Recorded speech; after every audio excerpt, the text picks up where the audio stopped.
개장 후 1시간 뒤에 증시 파워 10. 안녕하세요, 고은별입니다. 개장 후 1시간 뒤에 여러분들의 마음을 들썩이게 할 만한 종목과 이슈에 대해 이야기를 나눠보는 증시 파워 10 시간입니다. 지난 주말 걱정을 안겨줬던 실리콘밸리 은행 파산 사태에 대해서 국내 증시까지 영향이 이어지고 있는 모습입니다. 단 우리 시장은 지금 지난주 금요일 급락을 했었던 만큼 저가 매수세가 유입되는 모습인데요. 이와 함께 불확실성 증대로 인한 매도 물량이 상충하면서 시장의 방향성 탐색에 나서고 있습니다.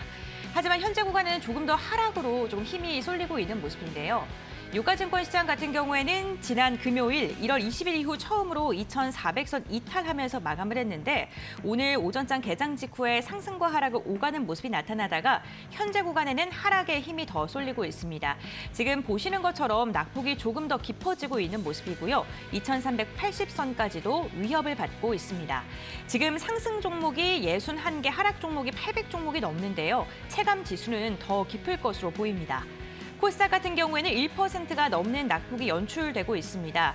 777포인트 선까지 밀리는 모습이 나오고 있고요. 1,300개가 넘는 종목이 하락세가 연출이 되고 있습니다. 5거래일 연속 하락 추세 지속하고 있는 코스닥입니다. 수급 상황 함께 확인해 보겠습니다.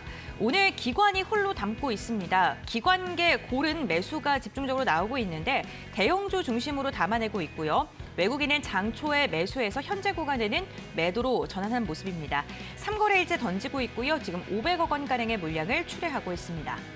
코스닥 같은 경우에 수급 상황이 조금은 다릅니다. 외국인이 700억 원 넘는 물량을 담아내고 있는데 6거래일 만에 매수로 전환했고요. IT 업종을 중심으로 해서 담아내고 있습니다. 기관 같은 경우에는 오늘 장초에 14거래일 만에 매수로 전환하는가 싶더니 금융투자만 담고 있고요. 다른 기관계는 투자 심리가 조금 위축되면서 현재 14거래일 연속 매도 물량이 출회되고 있습니다. 이번 주 CPI 등 굵직굵직한 경제지표 발표가 예정되어 있습니다. 그만큼 시장의 변동성이 더 깊어질 것으로 보이고요. 경계 심리도 커질 것으로 보입니다. 대응 잘 하시는 한 주 되셔야 될 것 같습니다. 그럼 증시 파워 10 본격적으로 출발해 보겠습니다.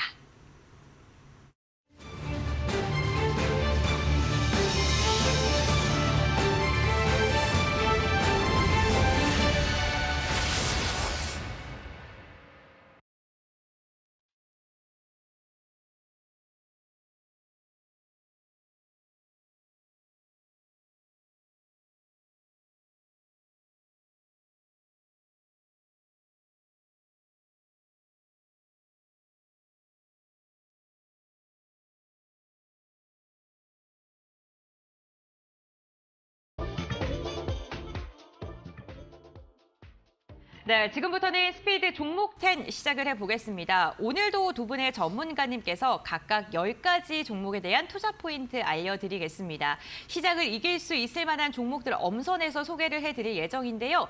궁금하신 게 있으신 분들께서는 샵 3772번, 건당 100원의 문자로 종목명에 대해서 문의를 해주시면 저희가 방송 중에 가격 전략까지 디테일하게 알려드리겠습니다.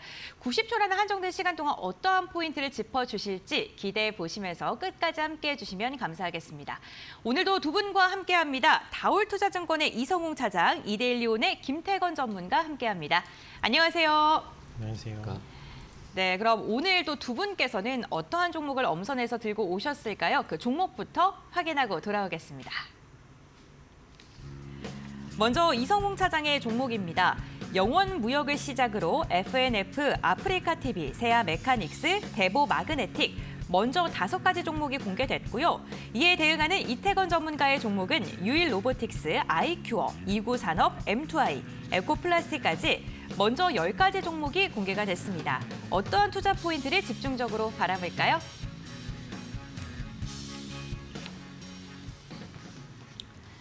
네, 이성웅 전문가님께서는 수출 관련 기업들, 2차 전지 관련 기업들 좀 두루 갖고 오신 것 같은데요.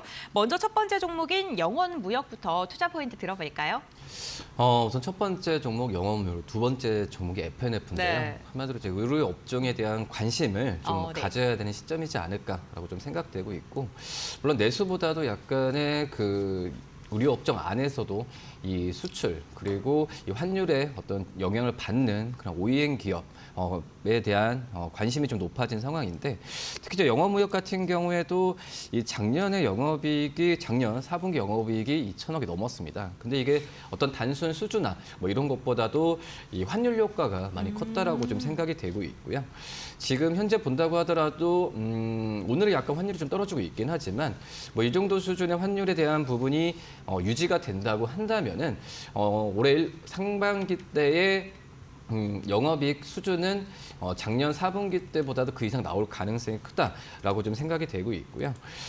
지금 현재 본다고 하더라도 여러 그 해외 쪽, 특히 이제 미국 쪽에서는 이 유럽 그 소비, 그러니까 내수에 대한 소비가 좀 많이 경제 지표가 올라가고 있는 상황이고 의료에 대한 재고 같은 경우에도 지금 바닥 수준이 나와주고 있기 때문에 미국 안에서도 이 의료에 대한 어떤 소비에 대한 부분이 지금 크게 늘어날 가능성이 굉장히 좀 크다라고 판단되고 있습니다.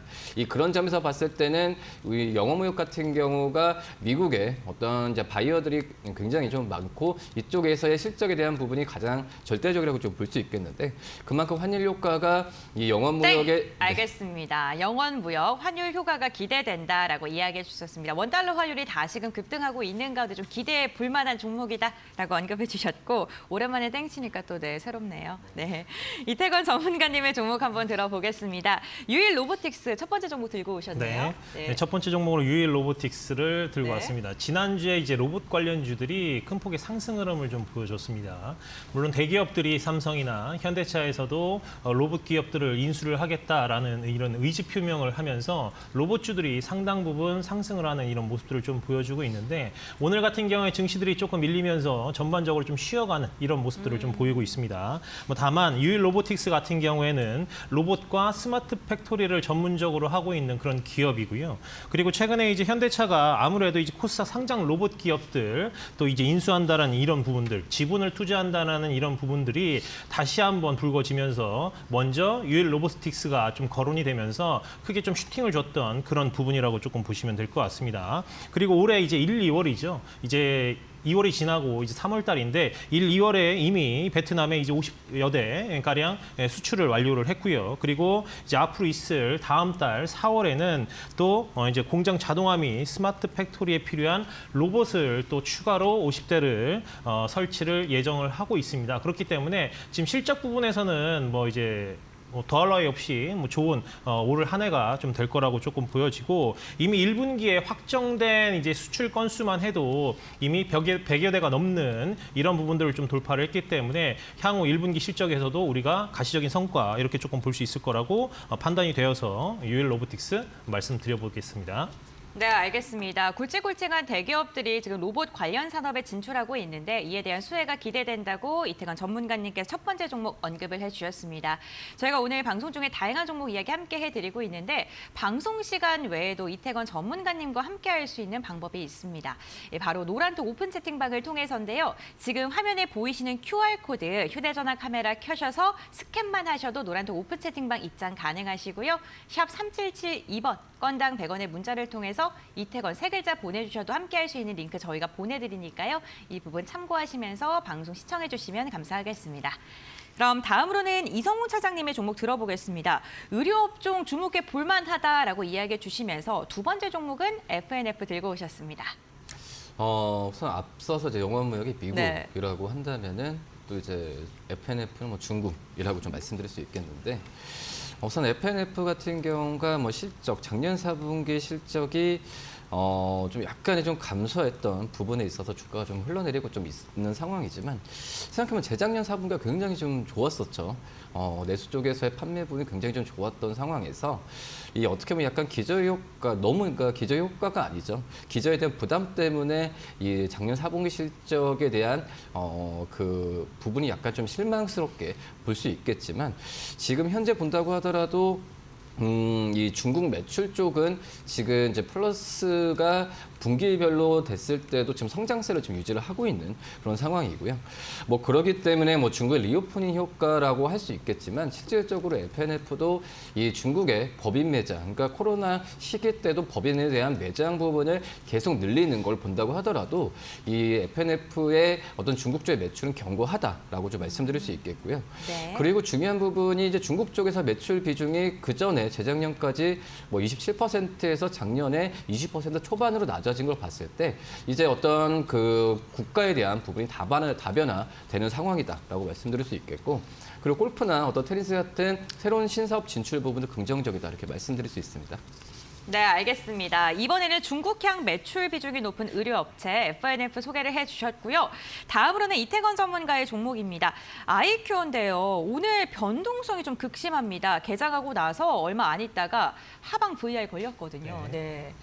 뭐 아이큐어 같은 경우에는 최근 들어서는 이제 지난주 같은 경우에는 네. 먼저 슈팅을 한번 좀 보여준 이후에 좀 조정을 받았고, 오늘 같은 네. 경우 시장이 밀리면서 전반적으로 이제 제약바이오 주주들이 하락하는 이런 모습들을 조금 보여줬었습니다. 물론 뭐 이제 지난주 금요일 날 먼저 급등을 조금 보여줬기 때문에 그거에 대한 부분 차익 매물이 조금 나왔다라고 조금 볼 수 있을 것 같고, 지금 내용들을 조금 보시면 뭐 이제 붙이는 치매 치료제를 생산을 하고 있습니다. 아무래도 이 패치에 관련된 부분인데요. 이제 아이큐어 같은 경우에는 셀트리온과 함께 도네리온 패치를 개발을 완료를 한 그런 상황이라고 좀 말씀 좀 드릴 수 있을 것 같고, 아무래도 이제 셀트리온이 이 서정진 회장이 경영 일선에 다시 복귀를 하면서 지난주에 또 큰 폭의 흐름들을 조금 보여줬는데, 일단은 셀트리온 관련해서도 같이 관련주를 좀 묶이고 있는 이런 부분이라고 조금 보시면 될 것 같습니다. 일주일에 한두 번씩 피부에 붙이면서 알츠하이머 치매 증상을 개선하는 제품으로 이미 지난 8월에 출시를 했다고 조금 보시면 될 것 같고, 이미 이런 패치들이 타이완이나 태국이나 이제 수출을 진행을 하고 있습니다. 이미 이제 계약 기간 같은 경우에는 10년 동안이기 때문에, 수출을 한 이후에 10년이기 때문에 이 장기 계약들이 좀 진행이 되면서 실적에 대한 부분들도 좀 안정권에 좀 들어갈 수 있는 그런 부분인 거고, 그리고 이제 이태리 기업이죠. 멜라닌이 이런 부분하고도 기업들하고도 라이센스 이전 계약들을 좀 체결을 하면서 이 아이큐에 대한 이 패치에 대한 부분들이 부각이 되는. 알겠습니다. 아이큐어까지 들어봤고요. 다음으로는 이성우 사장님의 종목입니다. 아프리카 TV 이어서 투자 포인트 들어보겠습니다. 아프리카 TV도 어떤 대외 여건이 네. 녹록진 않죠. 어떻게 보면은 이 ARPU나 뭐 PU 쪽에서의 역성장 좀 이루어지고 있고, 또 이제 어떻게 보면 광고 쪽에서의 수입 부분은 뭐 이건 아프리카 TV뿐만 아니라 플랫폼 전체적으로도 어떤 이 광고 수익이 좀 줄어드는 그런 상황이라고 좀 볼 수 있겠는데, 하지만 그나마 좀 아프리카 TV 같은 경우가 작년에 하반기 때 봤을 때는 광고 수익 같은 경우에는 플러스 알파를 했습니다. 다른 플랫폼 대비해서도 이 광고 수익 쪽에서는 여전히 견조하다라고 좀 볼 수 있겠는데, 뭐 다양한 어떤 채널이나 플랫폼을 개발을 했던 상황이 주요하다라고 생각이 되고 있고요. 뭐 그리고 지금 현재 뭐 구글의 뭐 결제 정책 변경 때문에 뭐 인앱 결제도 이제 종료가 되는 시점에서 아프리카 TV의 어떤 실적에 대한 우려감이 좀 있었는데, 뭐 하지만은 이런 부분 같은 경우는 주가에 저는 충분히 반영됐다라고 좀 생각이 되고 있고요. 그렇기 때문에 뭐 트위치, 뭐 경쟁사라고 할 수 있는 트위치 쪽에서의 어떤 BJ나 이런 부분도 아프리카 TV 쪽으로 넘어오는 부분도 저는 긍정적인 그런 상황이다라고 생각이 되고 있습니다. 그렇기 때문에 이 결론을 말씀드리면 밸류적인 측면에서 봤을 때는 굉장히 좀 싼 구간에 들어왔다라고 좀 생각이 되고 있고요.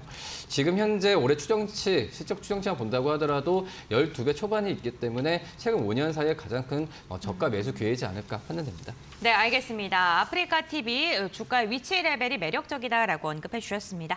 다음으로 이태건 전문가님의 종목입니다. 이구산업 한번 들어볼까요? 네, 이구산업에 대해서 좀 말씀을 좀 드릴 텐데요. 사실 이구산업 같은 경우에는 구리, 동에 관련된 사업을 진행을 하고 있는 그런 기업이라고 조금 보시면 될 것 같습니다. 일단 산업용 동판을 좀 제조를 하고 있고요. 일단 가장 이슈가 좀 될 수 있는 부분들, 뭐 2차 전지와 관련된 부분들도 있고, 중국이라든지 각 기업 이 정부들의 이 경기 부양으로 인해서 아무래도 이제 구리에 구리에 대한 수요들이 조금 늘어날 수 있을 것 같고, 그리고 뭐 미국뿐만이 아니라 유럽, 그리고 뭐 대한민국도 이제 IRA에 관련된 얘기들이 조금 나오고 있는데, 신재생 에너지, 풍력에 대해서 구리들이 좀 많이 쓰이거든요. 그렇기 때문에 이구 산업이 뭐 지난주에 먼저 상승 흐름을 조금 보였다가 오늘 좀 조정을 받고 있는데, 이구 산업에 대한 여러 가지 흐름들이 조금 있을 거라고 판단이 되어서 말씀을 좀 드리고, 일단은 중국이 리오프닝을 좀 진행을 하면서 경제 활동을 좀 진행을 하고 있죠. 그래 부동산 관련해서도 경기 부양을 하고 있고, 그런 측면으로 인해서 구리의 쓰임이 더 많아질 거라고 조금 보여지고요. 아무래도 이제 환율 급등으로 인해서 또 이제 구리값 상승 흐름 이런 부분들도 있고, 아무래도 중국이 수요가 굉장히 조금 높아져야 가능할 부분인데, 이제 구리의 이제 사용 차지 비용을 조금 비중을 본다고 하면 중국이 54%로 가장 좀 많습니다. 그렇기 때문에 중국이 경제가 살아난다는 이런 가정하에 구리에 대한 수요들도 높아질 수 있을 거라고 조금 보여지고요. 그리고 이제 전기차 관련해서 이제 계속 조금 두각이 좀 나타나고 있는데, 아무래도 이제 응급제에 필요한 이 동박에 대한 부분들이 부각이 될 거라고 보여집니다. 네, 알겠습니다. 이구 산업 같은 경우에는 아무래도 중국발에 대한 호재가 있을 것이다라고 좀 긍정적인 전망을 해주셨고요. 다음으로 이성훈 차장님의 종목 세아 메카닉스 이어서 들어보겠습니다. 세아 메카닉스 같은 경우는 알루미늄 다이 네. 캐스팅을 기술을 바탕으로 한 전자제품을 만드는 기업이라고 좀 볼 수 있겠는데, 우선 그전에는 TV, 뭐 스탠드류, 여기에서 이제 디스플레이 쪽으로의 사업 진출 부분이 좀 다양화가 되어 있는데요. 하지만 최근 같은 경우에 부각을 그리고 투자 포인트를 말씀을 드리는 게 전기차 쪽에서의 마지막 배터리 모듈을 보호하는 쪽에서의 엔드 플레이트에 진출했다는 점에서 봤을 때 이 세아 메카닉스도 2차 전지 어떤 부품주로서도 각광을 받을 가능성이 크다라고 좀 생각이 되고 있고요. 이 전기차 쪽 같은 경우가 전기차 배터리 쪽이 내연기관보다도 어떤 경량화나 그리고 자동화에 대한 부분에 있어서 관심을 많이 갖고 있기 때문에 이런 부분을 착실하게 준비해온 세아 메카닉스가 수혜를 받을 가능성이 굉장히 좀 크다라고 지금 생각이 되고 있고요. 지금 작년 연말을 기준으로 봤을 때도 전자 부품이 60%, 지금 자동차 부품이 40%까지 올라오면서 이제 자동차 부품 쪽 매출 부분이 더욱더 그 전자제품 쪽에서의 부분을 따라잡는다고 한다면 실적에 대한 가시화는 계속 일어날 가능성이 크지 않을까라고 좀 생각이 되고 있고요. 뭐 작년 실적 같은 경우에도 역시 뭐 반도체 이슈나 뭐 TV 쪽에서의 수요 부진은 떨어졌지만 뭐 이 부분도 어떤 경기에 대한 개선이 하반기 때만 일어난다고 한다면은 본업에 대한 알겠습니다. 세아 메카닉스까지 이야기를 들어봤습니다. 다음으로 이태건 전문가의 종목입니다. M2I 투자 포인트 들어볼까요? 네, M2A 관련해서 좀 말씀을 좀 드리면 스마트 팩토리에 관련된 이런 사업을 좀 진행을 하고 있다라고 조금 보시면 될 것 같습니다.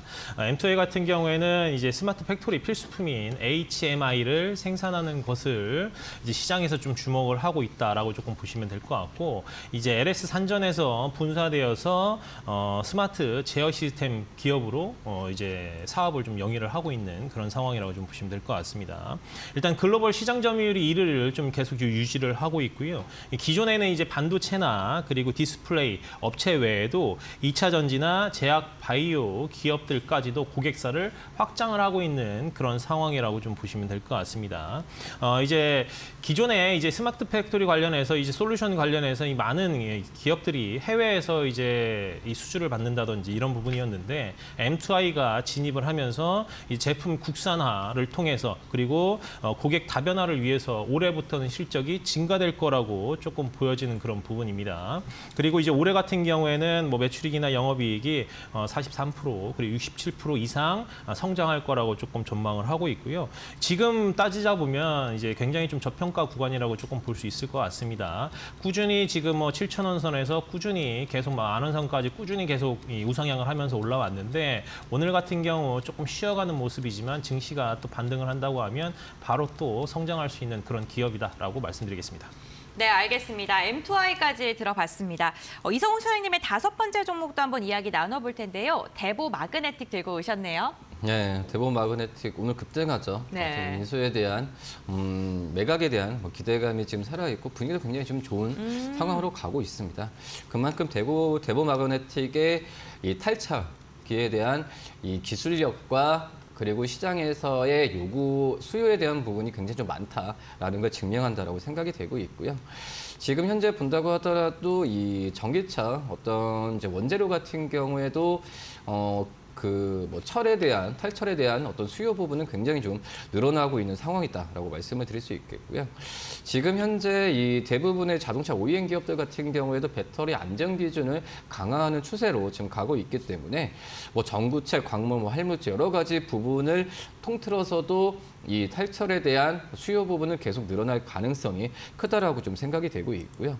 지금 현재 이 대부 마그네틱 같은 경우에도 이런 인프라성 투자를 계속해서 하고 있습니다.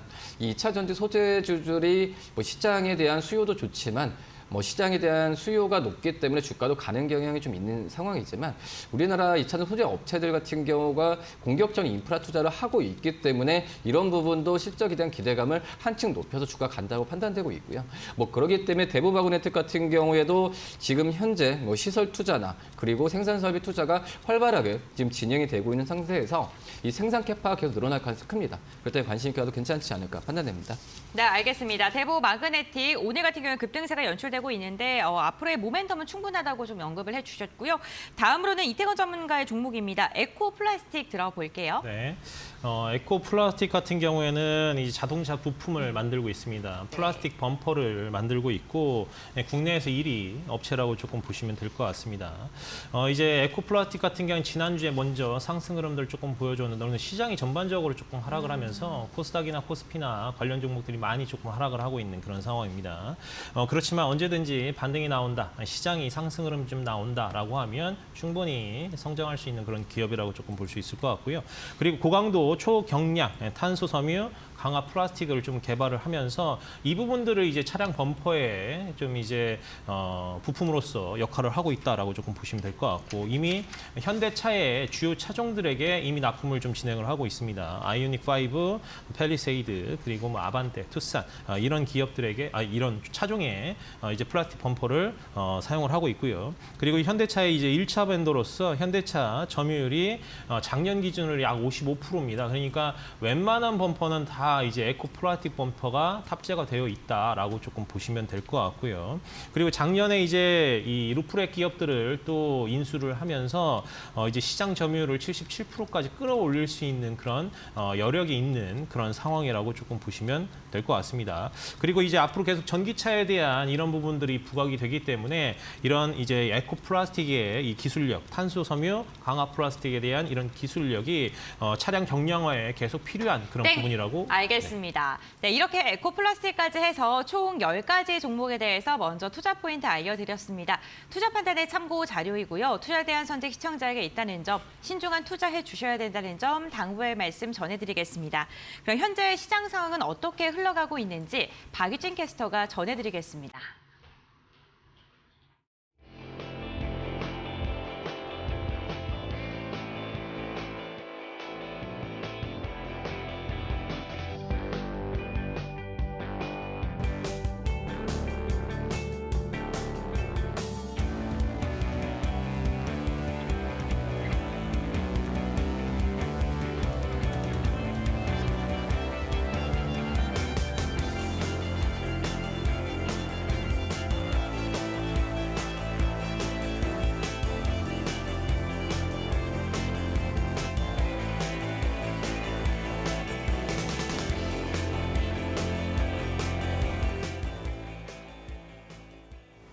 업앤다운 박유진입니다. 주말 사이 미국에서는 실리콘밸리 은행의 사태로 금융시장 전체에 리스크가 발생하는 게 아니냐는 우려가 나왔었는데요. 미국이 해당 은행에 맡긴 돈을 전액 보증하기로 결정을 하면서 오늘 우리 시장은 안도하면서 출발했습니다. 현재 지수 흐름도 체크를 해보도록 하겠습니다. 현재 코스피와 코스닥 양시장은 모두 낙폭을 키워가는 모습입니다. 코스피는 상승으로 출발했지만 0.9% 하락으로 전환을 한 모습이고요. 2,400포인트가 무너지면서 2,371포인트 선을 지나고 있습니다. 그리고 코스닥 같은 경우에는 0.5%대 하락으로 출발했는데 현재는 2% 넘게 빠지고 있는 모습이고요. 771포인트 선을 지나고 있는 모습 체크해봤습니다. 자, 그럼 이 가운데 오늘은 또 어떤 종목들이 관심을 받으면서 출발하고 있는지 오전장 업앤다운 체크해보겠습니다. 먼저 카카오입니다. SM 인수를 둘러싼 카카오와 하이브의 인수전이 일단락이 됐습니다. 결국 카카오의 품으로 넘어가게 됐는데요. 경영권은 카카오에게 돌아갔고요. 경영권을 포기한 하이브는 카카오와 플랫폼 사업에서 협력하기로 결정을 했습니다. 하이브는 이번 결정을 대승적 합의다 이렇게 표현했습니다. 그러면서 공개 매수를 진행하면서까지 SM을 인수를 추진하는 것은 오히려 하이브의 주주 가치에 부정적인 영향을 미칠 수 있다. 이런 판단으로 결정을 내렸다고 전했는데요. 이런 가운데 카카오는 이달 초 선언했던 주당 15만 원의 공개 매수에 대해서는 예정대로 진행하겠다고 밝혔습니다. 앞서 밝힌 대로 오는 26일까지 공개 매수가 진행이 되는데요. 한 달 넘게 이렇게 치열한 공방을 펼쳤던 인수전으로 인해서 SM 주가는 2배가량 3배까지도 오른 바 있습니다. SM 측은 하이브의 인수 중단 결정을 존중한다면서 이수만 전 총괄 프로듀서 하의 단일 체계에서 벗어나서 이제는 SM 3.0 전략을 속도감 있게 추진해 나가겠다 이렇게 전했는데요. 이 시각 현재 새 기업의 주가 흐름도 함께 체크해 보도록 하겠습니다. 오늘 하이브와 카카오는 모두 상승세를 보여주고 있고요. 인수전이 종료가 되면서 SM은 20% 가까이 큰 폭으로 하락세를 보이고 있습니다. 한때 16만 원 선을 돌파하기도 했었는데 이제는 11만 8천 원까지 내려온 모습 포착되고 있습니다. 자, 그럼 다음 종목도 함께 보도록 하겠습니다. 위메이드인데요.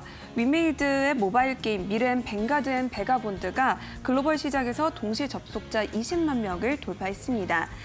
지난 1월 31일에 서비스를 시작한 미르엠 글로벌 버전은 지금까지 꾸준하게 성장세를 보여왔는데요.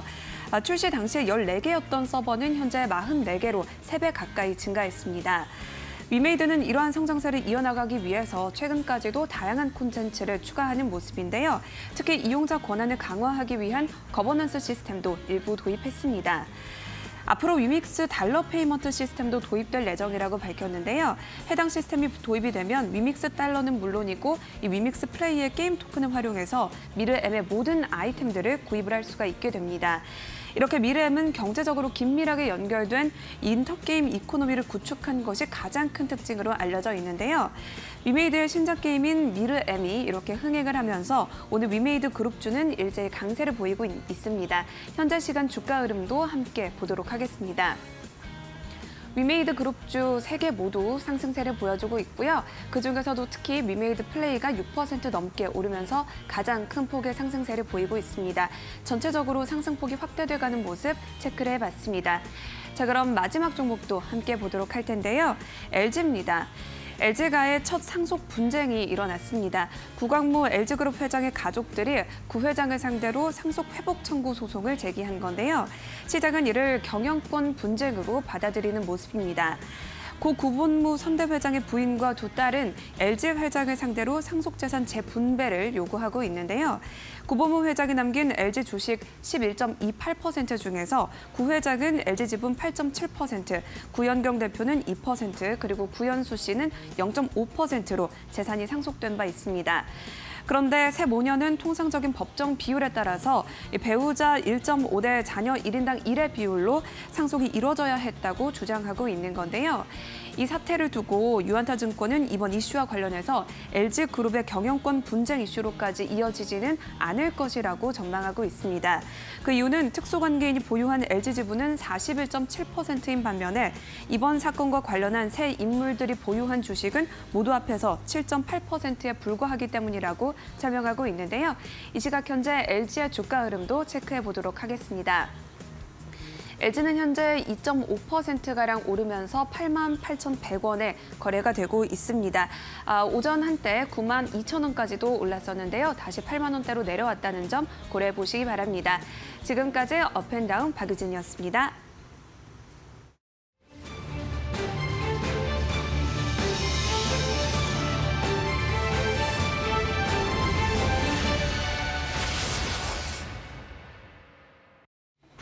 네, 이 시각 특징주 함께 확인을 해보고 왔고요. 이어서 또 10가지 종목에 대한 투자 포인트 릴레이로 소개를 해드리겠습니다. 마찬가지로 90초라는 한정된 시간 동안 종목에 대한 투자 포인트를 말씀을 드릴 텐데요. 궁금하신 종목이 있으신 시청자분들께서는 샵 3772번 건당 100원의 문자를 통해서 궁금증 보내주시길 바랍니다. 저희가 방송 중에 실시간으로 소통을 하면서 방송을 진행하고 있습니다.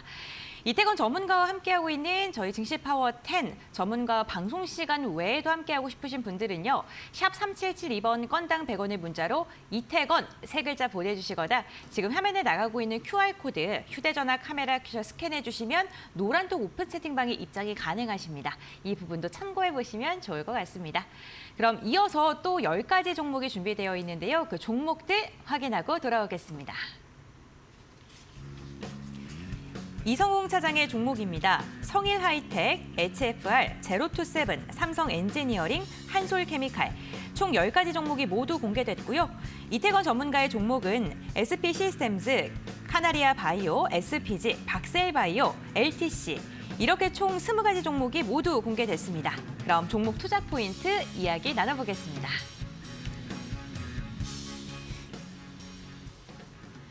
네, 종목이 모두 공개가 됐습니다. 이어서 종목 투자 포인트 이야기 나누어 볼 텐데요. 마찬가지로 이성웅 차장의 종목부터 확인해 보겠습니다. 6번째 종목 성일하이텍 들어볼까요? 성일하이텍 네. 폐배터리 종목인데 내일이죠. 어떻게 보면 유럽의 이 CRMA법에 대한 구체적인 내용이 좀 나올 텐데요. 결론을 본다고 한다면 이 폐배터리 쪽에서의 그 관련된 종목들은 우리나라가 아니라 해외 쪽, 뭐 유럽의 IRA법도 그렇고, 미국의 IRA법도 그렇고 지금 글로벌 정책에 맞춰서 좋아질 수밖에 없는 상황이다라고 좀 생각이 되고 있고요. 특히 그 안에서 특히 유럽을 거점으로 리사이클링, 뭐 이 파크나 여러 가지 부분에 있어서 선점하고 있는 성일하이텍이 저는 가장 대표적인 종목이라고 좀 생각이 되고 있습니다. 이 작년 4분기 때 실적이 약간은 좋진 않았죠. 하지만 뭐 이 메탈 가격의 변동성이 좀 나와 있는 상태고 또 좀 시설 투자나 여러 가지 비용이 발생했기 때문에 약간 실망스러운 실적이었지만 결론으로 보면 이 투자 부분은 결론은 이제 이 업황이 좋아진다고 한다면 언젠가는 이제 회수가 된다라고 좀 생각이 되고 있고요.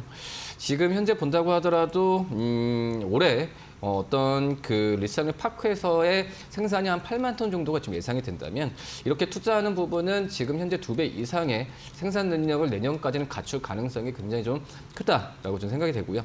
뭐 그렇기 때문에 또 SK이노베이션과 또 합작한 어떤 JV를 통하면서 기술 공유를 할 가능성이 굉장히 크지 않을까 판단됩니다. 네, 알겠습니다. 폐배터리 관련 기업 성일하이텍 듣고 왔고요. 다음으로 이태건 전문가의 종목입니다. SP시스템즈 로봇 관련주들 이름이 많네요. 네. 아무래도 이제 로봇 관련주들이 차세대에 떠오르는 이제 미래의 먹거리라고 조금 말씀을 좀 드리고요. 뭐 네. 그렇기 때문에 이제 각 기업에서도 현대나 삼성이나 많은 기업에서도 로봇들에 이제 눈여겨 보고 있는 그런 상황입니다. 그렇기 때문에 로봇을 이제 꾸준히 좀 새로운 섹터로서 기존에는 뭐 테마였다고 하면 이제 새로운 섹터로서 인정받는 그런 상황이라고 조금 말씀을 좀 드릴 수 있을 것 같습니다.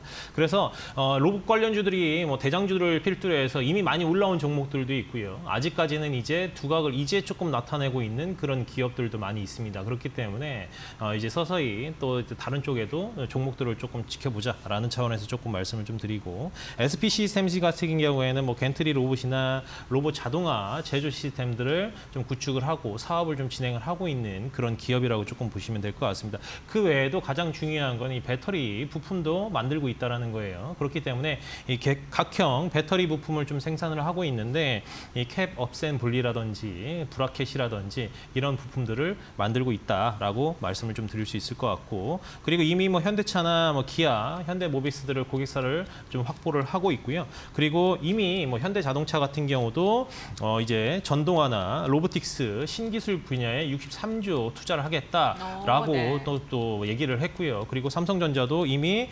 2030년까지 공장을 무인으로 돌리겠다라고 얘기를 했기 때문에 로봇과 그리고 뭐 2차 전지라든지 이 로봇 쪽. 알겠습니다. SP시스템즈 투자 포인트 듣고 왔습니다. 로봇 분야 자체 좀 긍정적으로 평가하고 계신 것 같고요. 다음으로 이성웅 차장의 종목입니다. HFR 5G 관련주 들고 오셨습니다. 네, 지금 이제 통신 장비 업체들 같은 경우가 제가 본다고 하더라도 어떤 경기, 뭐 지금 현재 그 민감한 종목들이 지표에 좀 영향을 받고 주가 떨어지는데 HFR 같은 이런 통신 장비 업체들은 계단식으로 주가가 그 실적이 꾸준하게 좀 좋아지고 있죠. 뭐 그러기 때문에 어떤 중장기적인 관점에서 그리고 이 포트의 이런 이 통신 장비 업종 그리고 통신 업종의 종목들은 하나씩 넣어도 괜찮지 않을까라고 생각이 되고 있고요.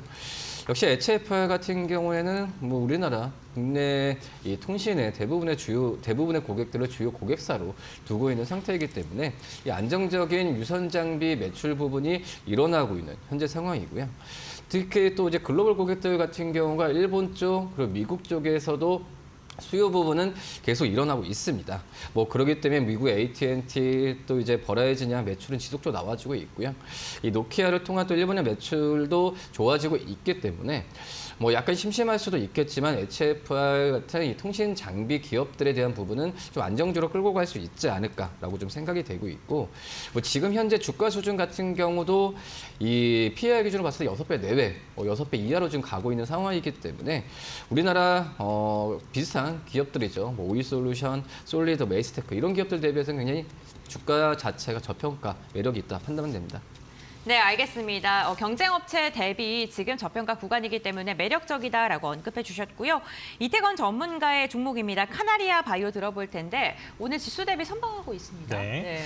일단 먼저 이 난소암 치료제를 좀 개발을 하고 있는 그런 기업입니다. 뭐 당연히 이제 바이오 쪽에서도 지금 최근 들어서 섹터 자체가 그렇게 녹록하지 않은 그런 상황인데 그래도 카나리아 바이오 같은 경우에는 이제 꾸준히 상승을 하고 있는 기업입니다. 물론 이 코스닥 같은 경우 시장에 조금 이끌기 위해서는 뭐 2차 전지 그리고 뭐 바이오 이런 관련주들이 상승을 해야 되는데 일단은 카나리오 바이오뿐만이 아니라 바이오주들이 이 저점에서 더 빠지지 않고 조금씩 선방을 하고 있는 그런 상황이라고 조금 보시면 될 것 같고요.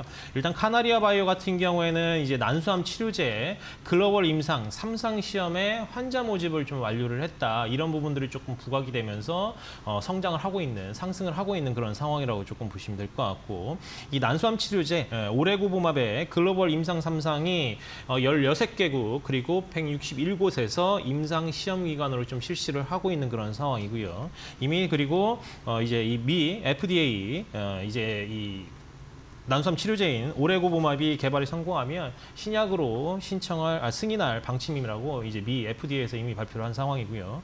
그리고 이제 20일이죠. 20일이니까 이 다음 주와 그리고 스위스에서 바이오 유럽 스프링에 참가해서 이제 이 오레고보맙에 관련돼서 판권 논의들이 조금 이루어지고 이미 8개 정도 회사하고 계약을 좀 진행을 하고 있습니다. 그래서 추가적인 상승 흐름 나올 수 있을 거라고 보여집니다. 알겠습니다. 카나리아 바이오까지 들어봤고요. 다음으로 이성훈 차장의 종목입니다. 제로투세븐 이어서 이야기 나눠보겠습니다. 지금 우리나라 뭐 지난주에도 저출산 정책에 대한 부분에 있어서 이거 나왔었고 이 부분 이제 중국 쪽도 이제 산하 제한 정책도 이제 완화되는 기조로 가고 있기 때문에 이 저출산 관련주들은 제가 본다고 하더라도 이 정부 정책주로서 올해 안에 계속 관심 받을 가능성이 크다라고 좀 생각이 되고 있고요. 이 제로투세븐 같은 경우에는 유아가 있는 가정의 학부모들 알 것 같아요. 이 궁중비책이라는 스킨케어 브랜드를 갖고 있고 이쪽에서의 그 매출 비중이 거의 70%에 육박한다라고 좀 말씀드릴 수 있겠고요. 지금 중국 쪽에서 해외 매출 비중이 굉장히 높죠. 특히 이제 이 티몰과 징둥닷컴 그리고 또 오프라인 채널 등을 통해서도 이 제로투세븐의 유아 스킨케어에 대한 관심을 굉장히 높아지고 있는 구조로 가고 있고요. 그리고 이제 분유 포장이죠. 뭐 캔뚜껑이라 볼 수 있겠는데 특히 아시아 쪽에서는 이 분유 쪽에서의 POE, 이 포장 쪽에서의 이 독보적인 점유율을 차지하고 있기 때문에 지금 현재 뭐 제로투세븐에 대한 뭐 실적은 지금 어떻게 기저 효과도 있을 테고 굉장히 좀 기대가 많이 되고 있는 상황이다라고 좀 말씀드릴 수 있겠고 그다음에 중국 인바운드 관광객 여러 가지 부분이 리오프닝 관련주로도 분류가 되고 있기 때문에 이 저출산 관련주 중에서는 제로투세븐 말씀드립니다. 네, 알겠습니다. 저출산 관련 수혜주 제로투세븐 언급을 해주셨습니다. 다음으로는 이태건 전문가의 종목입니다. 감속 기업이네요. SPG 투자 포인트 들어보겠습니다. 네, SPG 관련해서 좀 말씀을 좀 드릴게요. 정밀 제어용 모터 및 감속기 부품을 좀 개발하고 있습니다. 아무래도 이제 감속기라고 하면 로봇주하고 함께 엮이는 그런 부분들이 있는데 로봇에 굉장히 좀 중요한 부품이라고 조금 보시면 보시면 될 것 같습니다. 물론 뭐 SBB테크라든지 뭐 다른 종목들도 좀 있지만 SBB테크 같은 경우에는 어떻게 보면은 시총의 이제 상위 관련된 그런 흐름으로서 견고히 주가들을 좀 견고히 하고 있는 그런 흐름이고, SBB테크 같은 경우에는 지금 보시면 뭐 연일 조금 이제 고점에서 하락을 하고 있는, 그리고 이제 하락을 하고 있는 이런 부분들이 오늘 시장이 하락을 하면서 같이 조금 맞물려 가는 그런 부분이다라고 보시면 될 것 같은데, 로봇주들은 언제든지 성장을 하거든요. 꾸준히 성장할 수 있는 그런 섹터고, 그리고 이 감속기 부분들은 다시 한번 또 부각이 될 수밖에 없는 그런 흐름이라고 좀 보시면 될 것 같습니다.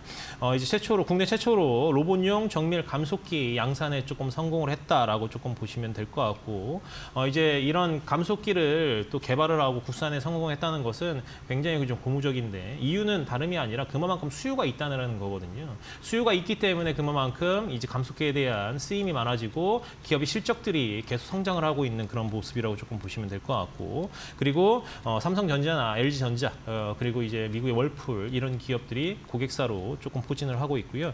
이미 이제 국산화에 성공을 했기 때문에 빠른 대응력이라든지 가격 네, 경쟁력. 알겠습니다. SPG까지 들어봤습니다. 다음으로 이성우 차장님의 종목입니다. 삼성 엔지니어링 들어볼까요?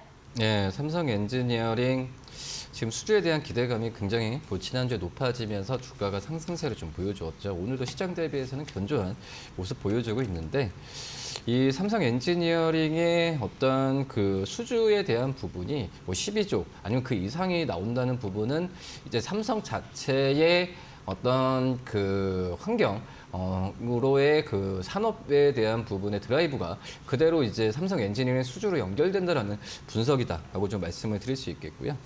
지금 우리나라 안에서도 유일하게 좀 EPC, 이 업체죠. 그러니까 일반적인 건설 업체들 같은 경우에는 건설 쪽에 드라이브를 건다고 한다면 이 설계부터 시공, 그리고 건설까지 한꺼번에 하는 그런 기업, 그 건설 회사는 삼성 엔지니어링이 상장사 중에 유일하지 않나라고 좀 생각이 되고 있고요. 그렇기 때문에 지금 건설업종의 주택 경기 침체에 대해서 우려감이 좀 있는 상황이지만, 지금 해외 플랜트, 뭐 발주나 여러 가지 부분에 있어서 삼성 엔지니어링의 수주 부분은 뭐 특별하게 리스크가 감지되는 상황 아니기 때문에 이 건설업종 안에서도 삼성 엔지니어링을 가장 좀 좋게 많이 보고 있다라고 말씀드릴 수 있겠고요. 지금 현재 그 목표 주가, 증권사가 측정했을 때도 목표 주가는 PBR 2.37배를 한다고 하더라도 지금 4만 원까지 제시가 되고 있기 때문에 지금 가격에서도 충분히 매수 가능하지 않을까 이렇게 판단됩니다. 네, 삼성 엔지니어링 전거래일 52주 신고가를 경신한 움직임이 나타났는데 아직도 주가 상방이 열려 있다라고 평가를 해주셨네요. 다음으로 이태건 전문가의 종목입니다. 박셀바이오 들어보겠습니다. 네, 박셀바이오 같은 경우는 고형암 타겟 치료제를 생산을 하고 개발을 하고 있는 그런 기업입니다. 최근에 이제 국제 특허를 좀 출원을 했고요. 그리고 작년 3월에 국내 특허 출원을 진행한 이후에 추가적인 전임상 시험을 통해서 간암과 위암 그리고 난치성 고형암 등을 통해서 우수성을 이제 효능을 확인을 했다고 지금 발표가 조금 되고 있고, 차세대 항암 면역 치료제인 키메릭 항원 수용체 치료제는 한 번 투약으로 장기 생존이 가능해 꿈의 항암제라고 이렇게 얘기를 하고 있습니다. 사실 이 고형암 치료제 같은 경우에는 비용도 많이 들고 시간도 굉장히 좀 많이 듭니다. 그럼에도 불구하고 이런 가시적인 성과를 조금 냈다는 것은 향후에 긍정적인 이런 흐름으로 조금 이해를 할 수 있을 거라고 조금 보여지고요. 전 세계적으로 사실 이 고형암 관련해서는 6개의 치료제만 승인이 나 있습니다. 비용도 굉장히 좀 비싸고요. 그렇기 때문에 박셀바이오가 아직은 성공하기에는 좀 이르지만 이런 가시적인 성과를 조금 냈다는 거에 대해서 박수를 쳐주고 싶고, 만약에 이렇게 된다고 하면 주가에는 지금 뭐 바닥 부분이기 때문에 꾸준히 성장할 수 있는 그런 흐름이 나올 거라고 조금 보기 때문에 이제부터 스타트다라고 말씀 좀 드릴 수 있을 것 같습니다. 네, 여기까지 하겠습니다. 네, 알겠습니다. 박셀바이오 만약에 이게 또 성공적으로 이뤄지게 된다면 주가의 상승력은 지금부터 시작이다라고 이야기해 주셨습니다. 다음으로 이성우 차장님의 종목입니다. 마지막 종목인데요. 한솔케미칼 들어볼까요?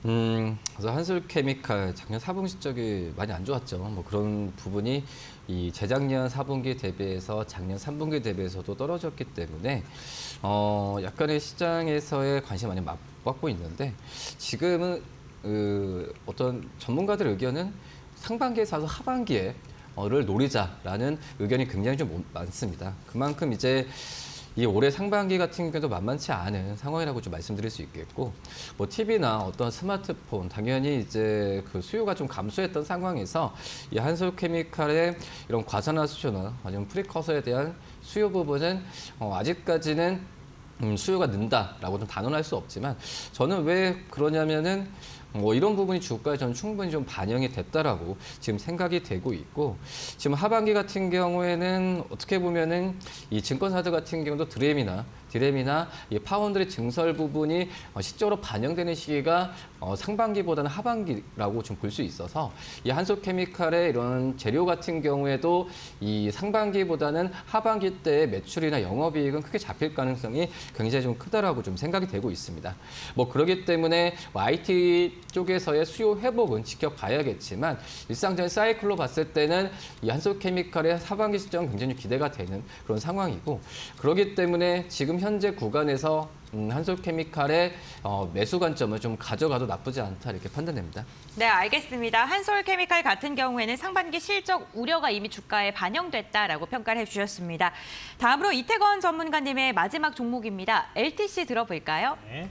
LTC에 대해서 조금 말씀을 좀 드리겠습니다. LTC 같은 경우는 디스플레이나 반도체, 방리액을 개발을 하고 좀 제조를 하고 있습니다. 뭐 유기 소재나 나노 세라믹 소재 개발을 좀 하고 있고 판매를 하고 있고, 그리고 국내 유일의 전고체 배터리 고체 산화물 연료 전지인 전해질 개발을 조금 완료를 했습니다. 여기에 조금 우리가 좀 주목을 해야 될 거라고 조금 보여집니다. 오늘 같은 경우에 시장이 좋지는 않지만 이제 전고체 관련주인 한농화성이라든지 뭐 이수학 같은 경우에는 급등을 좀 하고 있는 그런 상황이거든요. 그래서 LTC도 같은 이제 고체 전해질로 엮여서 조금 보시면 될 것 같습니다. 오늘 뭐 시장이 조금 이제 하락을 하면서 2차 전지 관련주들이 그나마 선방을 하고 있고 큰 폭의 상승 흐름을 조금 보여주고 있기 때문에 2차 전지 섹터는, 그리고 또 이제 이번 주에 또 있을 유럽의 이 IRA가 또 발표가 좀 되죠. 그렇기 때문에 핵심 원자재법이 또 발표가 될 예정이기 때문에 거기에 관련된 이런 흐름들도 다시 한번 좀 부각이 될 수 있을 거라고 좀 보여집니다. 그리고 이미 정부의 과제를 받아서 좀 진행을 하고 있는 그런 사업이고요. 그리고 발전 효율이 높지만 생산 단가가 상대적으로 굉장히 좀 낮아서 앞으로 이제 이 고체 산화물 연료 전지가 시장에서 각광을 받을 수 있는 그런 상황이고, 뭐 매출액 같은 경우도 계속 뭐 2배 이상 증가를 하고 있고, 영업이익도 흑자 전환을 좀 진행을 한 그런 상황이라고 말씀을 드릴 수 있을 것 같습니다. 네, 알겠습니다. LTC까지 해서 총 20가지 종목에 대한 투자 포인트 들어봤는데요. 두 전문가님께서 선정하신 탑픽 종목도 이야기 나눠봐야겠죠. 차장님의 탑픽 종목은 어떤 종목일까요? 저출산 관련주 제로투세븐 말씀드리고요. 목표가는 9,300원, 손절가는 7,500원 말씀드립니다. 네, 제로투세븐을 짚어주셨고, 이에 대응하는 이태건 전문가님의 종목은 어떤 종목이죠? 마지막에 말씀드렸던 LTC 탑픽으로 좀 말씀을 좀 드리고, 목표가 17,500원, 손절가 12,500원 말씀을 좀 드리겠습니다. 네, 알겠습니다. 제로투세븐과 LTC 선정을 해주셨습니다. 종목 투자 포인트 세우시는데 가격 전략까지 참고해 보시면 좋을 것 같습니다. 오늘도 종목 선별하시느라 고생하신 두 분과는 여기서 마무리하도록 하겠습니다. 다올투자증권의 이성웅 차장, 이데일리온의 이태건 전문가 함께했습니다. 오늘 말씀 감사드립니다.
네, 개장 후 1시간 뒤에 증시 파워10. 오늘 저희가 준비한 소식은 여기까지입니다. 현재 중국 시장 반등하고 있고요. 미국 선물 시장도 빨간불이 켜지고 있는데요.